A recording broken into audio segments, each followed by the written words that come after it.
1.5 minute में बच्चा पैदा हो रहा है हमारे भारत में। अब इतनी सारी पॉपुलेशन है हमारे देश में, लोग बहुत सारे हैं। यदि कोई ऐसा काम मिल जाए कि लोगों से लोगों तक अगर ये काम पहुंचता है तो मजा ही आ जाए, और उस काम को करने के लिए पैसा भी ना के बराबर लगता हो, तो कैसा रहेगा? बढ़िया रहेगा कि बहुत बढ़िया रहेगा? सुना ही नहीं दिया मुझे, अभी भी नहीं सुना दिया। बढ़िया कि बहुत बढ़िया? बहुत बढ़िया रहेगा। तो एक इंसान ऐसा था जिसने पावर ऑफ मनी को पावर ऑफ मेनी से रिप्लेस कर दिया और एक ऐसी इंडस्ट्री की स्थापना करी कि जब लोग लोगों से देने लग गए और एक कॉमन मैन, एक सामान्य इंसान भी अपनी जिंदगी में आगे उसने बढ़ना शुरू कर दिया। जब नाम लो उस इंडस्ट्री का तो तालियां रुकनी चाहिए। उस इंडस्ट्री का नाम है डायरेक्ट सेलिंग इंडस्ट्री।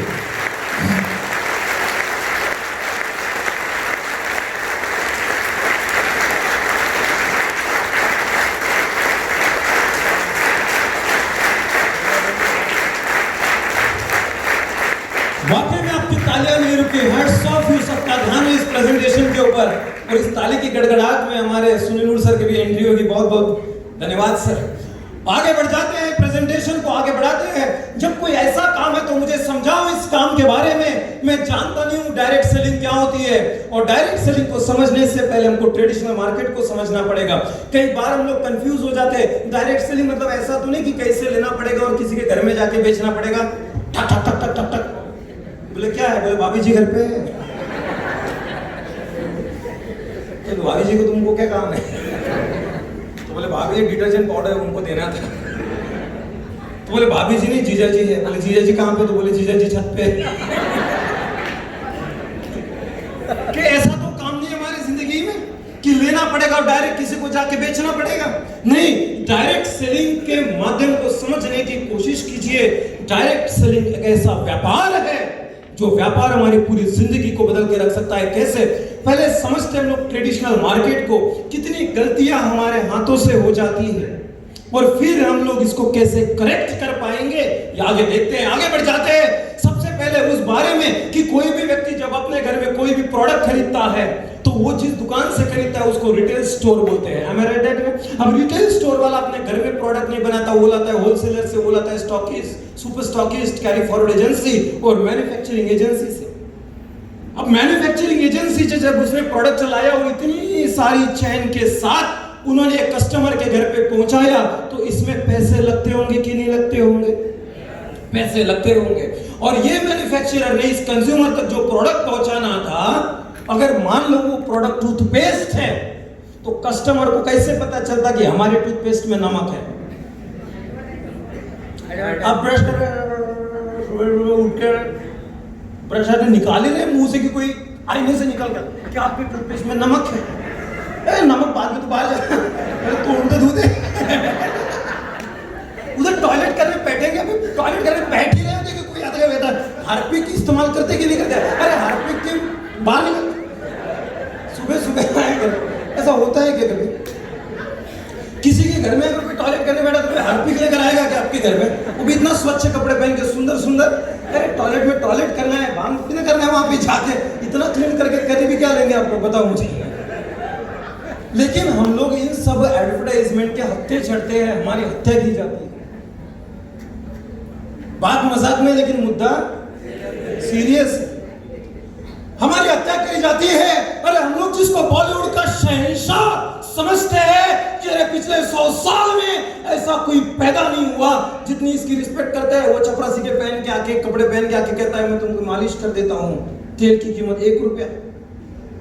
बताओ, जिसके घरों में ऑडी, जगुआर, BMW जैसी गाड़ियां धूल खा रही है, जिसके गराज में वो 2 व्हीलर की एडवर्टाइज करके बोलती है 1 नंबर चलती है, 80 का माइलेज देती। सच में? मैं किसी को आहत नहीं करना चाहता, मैं खाली इतना बताना चाहता हूं कि हम ऐसी एडवर्टाइजमेंट के हत्थे चढ़ते हैं। Am I right that way? Yes or no?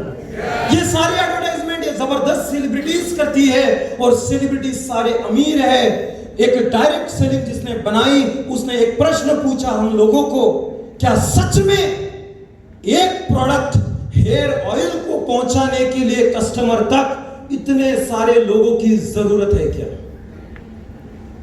और जो इतना सारा पैसा जा रहा है इसको बचाया जाएगा, क्योंकि बेचारा ये जो कस्टमर है ना, ये रिटेलर टू व्हीलर से घूमता है, ये होलसेलर मारुति कार से घूमता है, ये स्कोडा फोक्सवैगन से घूमता है, ये मर्सिडीज BMW से घूमता है, ये ऑडी जगुआर से घूमता है, ये हेलीकॉप्टर से घूमता है। इन सब में सबसे पैदल आदमी कौन है? कस्टमर। 15 थैले हैं उसके पास। एक बेटी की शादी का थैला है, एक बच्चे को पढ़ाई का थैला है, एक जो टू व्हीलर खरीदी उसकी इंस्टॉलमेंट का थैला है। बात मजाक में लेकिन मुद्दा सीरियस है। आज भी जब बच्चे पैदा होते हैं उसकी शादी की तैयारियां करना शुरू करते हैं, लेकिन जब बच्ची ब्याह में आ जाती है तो आज भी एक बंदे को कर्जा लेकर उसकी शादी करनी पड़ती है।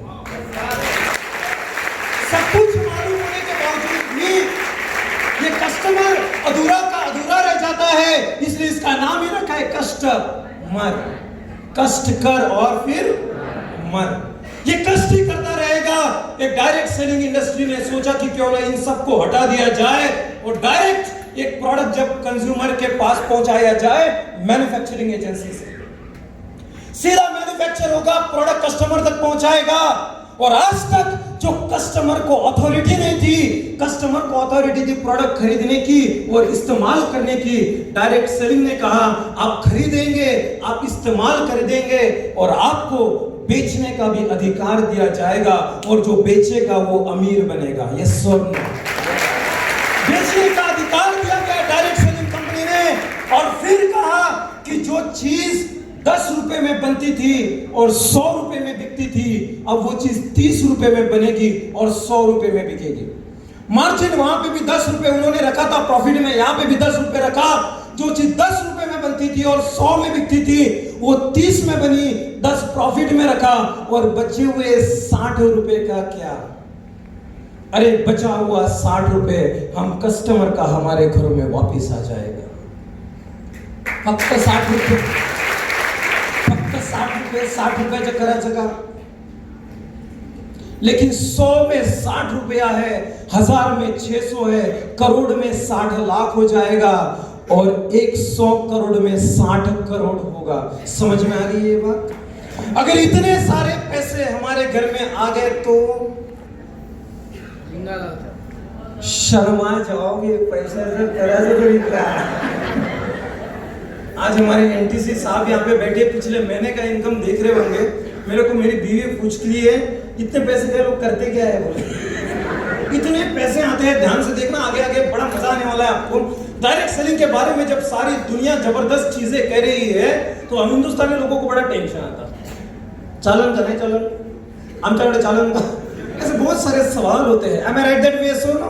ढेर सारे सवालों के जवाब देने के लिए मैं एक स्लाइड आपको दिखा देना चाहता हूं दोस्तों, कि पूरे हिंदुस्तान की बात छोड़ो, पूरी दुनिया में जिनको हम लोग बहुत बड़े बड़े आदमी समझते हैं वो डायरेक्ट सेलिंग से जुड़े हुए हैं। दुनिया का सबसे अमीर इंसान कहता है कि मैं जिंदगी की शुरुआत डायरेक्ट सेलिंग से करना चाहूंगा, अगर मैं बर्बाद हो गया तो। विश्व का सबसे बेहतरीन लेखक जिसने 7 habits of highly influencing people नाम की किताब लिखी हुई है, वो कहता है जिंदगी में एक सामान्य इंसान को आगे बढ़ना है तो डायरेक्ट सेलिंग का सहारा लेना पड़ेगा। लेकिन हम हिंदुस्तानी देखो कितने महान हैं, जहां पे पूरी दुनिया में 11 लाख करोड़ का टर्नओवर हो रहा है, वहां पर हमारे देश में ये टर्नओवर 10,000 करोड़ का भी नहीं है। अच्छी बात है, बुरी बात है? बुरी बात है। एक आदमी था, उसकी कंपनी थी जूते बनाने की। उस आदमी ने 2 मैनेजर को एक ऐसे आइलैंड पे भेजा और बोला कि इस आइलैंड के ऊपर जाइएगा और जूते बेचिएगा। पहला मैनेजर उतरा, उतरते बराबर देखते कि अरे इस आइलैंड पे कोई जूते ही नहीं पहन रहा। कंपनी को कॉल करके कहता है जूते का ऑर्डर कैंसिल करो, जूते मत बनाओ, इस आइलैंड पे तो कोई जूते पहनता ही नहीं है। दूसरा मैनेजर उतरा, उसने देखा कि अरे इस आइलैंड पे तो कोई जूते ही नहीं पहनता। कंपनी को फोन किया, बोले जितना ऑर्डर बनाना है उसे 4 गुना कर दो, इस आइलैंड पे तो कोई जूते पहनता ही नहीं है, और मेरा वीजा भी 4 गुना कर दो। 3 वीजा में इनको जूते पहनाना सिखाऊंगा, 4थे में सब सारे जूते बेच के आऊंगा। हिंदुस्तान में जब माहौल ये है तो अच्छी बात है, बुरी बात है?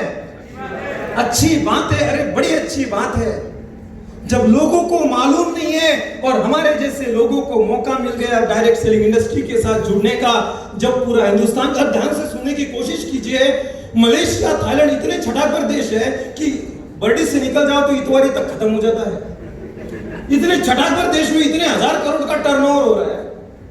हमारे भी देश में जब लोगों को समझ में आएगा तो टर्नओवर होगा कि नहीं होगा? यस और नो? 60% जब वापिस आएंगे तो हमारे ही अकाउंट में आएंगे कि नहीं आएंगे? बीवियां बोलेगी, मतलब हर किसी की एक एक बीवी उसको बोलेगी, कशाला आणला सोन्याचा हार, कालच तर आणला होता। समझ में आ गई बात? समझ में आ गई बात? आने वाले वक्त में जब पूरा हिंदुस्तान जुड़ जाएगा तो हमारा नाम सबसे ज्यादा पैसे कमाने वालों में आएगा। खुशी नहीं होती है आप लोगों को? खुशी के मारे उछल का आवाज, जोरदार तालियां बजा लो अपने आप के लिए, क्योंकि सारे करोड़पति बनने वाले हैं, सारे करोड़पति बनने वाले हैं। आगे बढ़ जाते हैं, कैसे बनेंगे? लेकिन हमारी हालत तो इस व्यक्ति की तरह है।